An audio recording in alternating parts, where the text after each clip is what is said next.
ابو طفیل رحمۃ اللہ تعالی علیہ فرماتے ہیں، اپنا واقعہ بیان کرتے ہیں، کہتے ہیں کہ زمانہ جاہلیت میں ایک جنیاں ایک وادی جس کا نام زی طوا تھا اس میں رہا کرتی تھی۔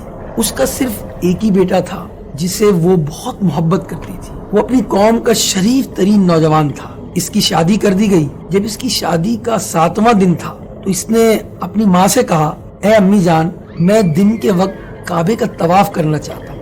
اس جنی نے اپنے جن بیٹے سے کہا، سمجھایا کہ بیٹا مجھے تم پر قریش کے ناسمجھ لوگوں سے خوف ہے، یعنی وہ کہیں تمہیں نقصان نہ پہنچا دیں۔ تو اس نے کہا، میں سلامتی کی امید رکھتا ہوں۔ ماں نے اسے اجازت دے دی تو اس جن نے سانپ کی شکل اختیار کی اور کعبے کی طرف چل پڑا اور کعبے کے 7 چکر لگائے، مقام ابراہیم کے پیچھے 2 نفل ادا کیے۔ پھر جب وہ واپس آ رہا تھا اس کے سامنے قبیلہ بنی سہم کے ایک نوجوان نے اس کو قتل کر دیا، اور اس کے قتل ہونے کے بعد کیا ہوا، مکے میں گویا جنگ چھڑ گئی۔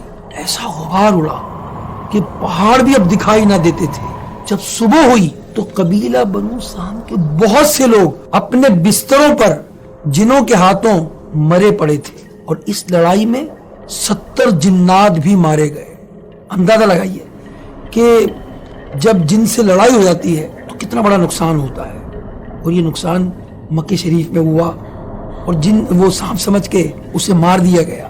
تو ناظرین، اور بھی واقعات کتابوں میں ملتا ہے، اور جنیوں کے بھی واقعات ملتے ہیں۔ جنات میں نیک بھی ہوتے ہیں، بد بھی ہوتے ہیں، ایسے جنیوں میں بھی جو ہے وہ بری جنیاں بھی ہوتی ہیں اور اچھی بھی ہوتی ہیں۔ اور یہ بعض جنیاں ایسی ہوتی ہیں کہ وہ طواف بھی کرتی ہیں، جس کا ایک واقعہ میں آپ کو اب سنانے لگا ہوں۔ ایک جنی کا، وہ جنی اپنی دیگر جنیوں کے ساتھ طواف کر رہی تھی تو حضرت عبداللہ ابن زبیر رضی اللہ تعالیٰ فرماتے ہیں کہ میں بھی حرم کعبہ میں جب داخل ہوا تو میں نے کچھ عورتیں دیکھی، وہ طواف کر رہی ہیں۔ مجھے عام عورتیں نہیں لگ رہی تھیں، مجھے انہوں نے بڑی حیرت میں ڈال دیا کہ یہ عام عورتوں کی طرح نہیں ہے۔ جب وہ طواف سے فارغ ہوئی اور حرم سے باہر نکلی تو میں ان کے پیچھے چل دیا، اور میں نے دل میں کہا کہ میں ان کے پیچھے جاؤں گا تاکہ میں ان کے بارے میں جان سکوں، یہاں تک کہ وہ جنیاں چلتی رہیں اور ایک مشکل ترین ویلی میں جا پہنچی۔ پھر اس ویلی پر وہ چڑھ گئی، میں بھی ان کے پیچھے چڑھ گیا۔ پھر وہ ویران جنگل میں داخل ہوئی، میں بھی ان کے پیچھے جنگل میں داخل ہو گیا۔ اب کیا دیکھتا ہوں کہ کچھ لوگ وہاں پہلے سے بیٹھے ہوئے ہیں۔ ان لوگوں نے مجھ سے سوال کیا، اے ابن زبیر، آپ یہاں کیسے آ گئے؟ میں نے جواب دینے کے بجائے ان سے ہی سوال کر دیا، اور آپ لوگ کون ہیں؟ انہوں نے کہا، ہم جنات ہیں۔ تو میں نے جواباً کہا، میں نے چند عورتوں کو دیکھا تھا، وہ طواف کعبہ کر رہی تھی۔ مجھے بڑا تعجب ہوا کہ یہ مجھے انسانی مخلوق نہیں لگتی، اس لیے میں ان کو دیکھتا رہا اور ان کے پیچھے پیچھے یہاں چلا آیا۔ تو ان جنات نے جو وہ بیٹھے ہوئے تھے انہوں نے دعوت پیش کی مجھے اور کہا کہ آپ کیا کھانا پسند کریں گے؟